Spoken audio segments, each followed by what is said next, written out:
পাবনার রূপপুর পারমাণবিক কেন্দ্র দেশের অন্যতম গৌরবজনক একটি অধ্যায়। এর কারণেই বিশ্বের পারমাণবিক শক্তি ব্যবহারকারী দেশের তালিকায় বাংলাদেশ ৩৩তম।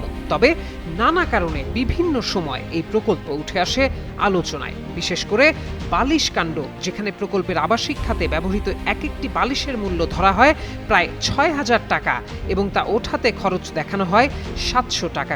সেটি নিয়ে ব্যাপক সমালোচনা হয়। এই একই চাঁদের গায়ে আবারও যেন মাখা হলো কলঙ্ক। এবার দেশের সবচেয়ে ব্যয়বহুল মেগা প্রকল্পটিতে ব্যাপক আর্থিক অনিয়মের চিত্র উঠে এসেছে। প্রকল্প অডিট অধিদপ্তর ফাপাড এর প্রতিবেদনে উঠে এসেছে সেই ভয়াবহতা। ফাপাডের প্রতিবেদনে বলা হয়, মাত্র ২৭ কোটি টাকার বৈদ্যুতিক সরঞ্জামের বিপরীতে বিল পরিশোধ করা হয়েছে ২১৩ কোটি ৮৮ লাখ টাকা।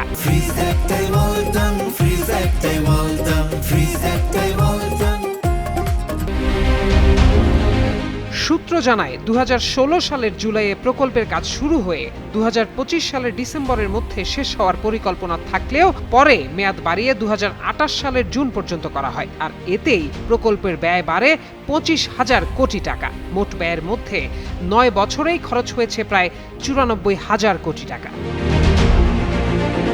নিরীক্ষা প্রতিবেদনের তথ্য অনুযায়ী ২০১৬-১৭ থেকে ২০২৪-২৫ অর্থ বছর পর্যন্ত ২৩০টি অডিট আপত্তি তোলা হয়েছে, যার আর্থিক মূল্য প্রায় ২৯,৬০০ কোটি টাকা। প্রথম ৫ অর্থ বছরেই ৪১,০৪৪ কোটি টাকা ব্যয়ের বিপরীতে ৮,৬০৬ কোটি টাকার অনিয়ম ধরা পড়ে। ২০২১-২২ অর্থ বছরে আপত্তির পরিমাণ ছিল ১০৬ কোটি টাকা। পরের বছর তা বেড়ে দাঁড়ায় প্রায় ১,৯৪৩ কোটি টাকায়। সবচেয়ে বেশি অনিয়ম ধরা পড়ে ২০২৩-২৪ অর্থ বছরে। ওই বছর ১৬,৬৪৮ কোটি টাকা ব্যয়ের বিপরীতে ১৫,২০৭ কোটি টাকার অডিট আপত্তি তোলে ফাপাড। সর্বশেষ ২০২৪-২৫ অর্থ বছরেও ৩,৬৯৬ কোটি টাকার অডিট আপত্তি রয়েছে। বিশেষ নিরীক্ষায় সবচেয়ে বেশি অনিয়মের তথ্য উঠে এসেছে রূপপুর প্রকল্পের আওতায় নির্মিত গ্রিন সিটি আবাসন এলাকায়। এই আবাসন প্রকল্পকে কেন্দ্র করেই ২৩০টি অডিট আপত্তির ১২০টি তোলা হয়েছে। এর ১১টি ভবনের বৈদ্যুতিক উপকেন্দ্রের সরঞ্জাম ও জেনারেটর ক্রয়ে সরকারি মূল্য ছিল প্রায় ২৭ কোটি টাকা, অথচ বিল পরিশোধ করা হয়েছে ২১৩ কোটি ৮৮ লাখ টাকার। অর্থাৎ শুধু এই একটি খাতেই অতিরিক্ত ব্যয় হয়েছে প্রায় ১৮৭ কোটি টাকা। এছাড়া গ্রিন সিটির একটি ভবনের জন্য বেশ কিছু সরঞ্জাম ক্রয়ে সরকারি মূল্য যেখানে ছিল ১,৮৪ লাখ টাকা, সেখানে বিল করা হয়েছে ১৯ কোটি ৬০ লাখ টাকা। অর্থাৎ এক্ষেত্রে এক ভবনের জন্যই অতিরিক্ত ব্যয় হয়েছে ১৭ কোটি ৭৬ লাখ টাকা।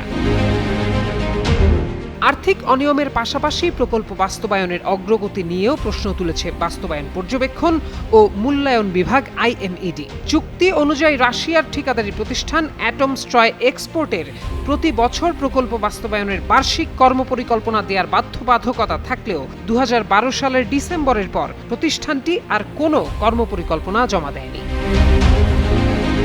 জানতে চাইলে রূপপুর পারমাণবিক বিদ্যুৎ কেন্দ্র প্রকল্পের পরিচালক ডক্টর মোহাম্মদ কবির হোসেন কোনো মন্তব্য করতে রাজি হননি। সাবেক পরিকল্পনা সচিব মোহাম্মদ মামুন আল রশিদ বলেন, সরকারি ক্রয় আইন ও বিধিমালা পরিপালন এবং প্রকল্প তদারকির ক্ষেত্রে বড় ধরনের দুর্বলতার ইঙ্গিত মিলেছে।